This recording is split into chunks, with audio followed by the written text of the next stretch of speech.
The printer must be turned on. Press the setup button 2 times until 2 appears on the display.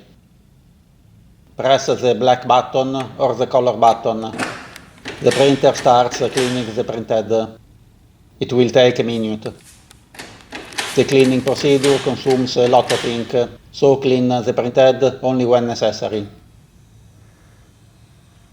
The cleaning will be complete when the on lamp lights after flashing. If the print quality does not improve, try the deep cleaning procedure.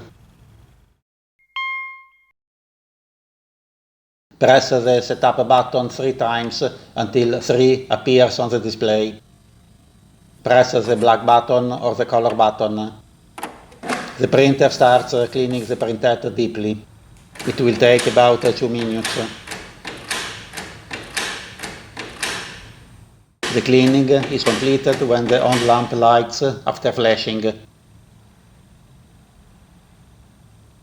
If the problem is not resolved, try to clean the nozzles with a damp soft cloth. In the description of the video you will find a link to a video with several cleaning methods.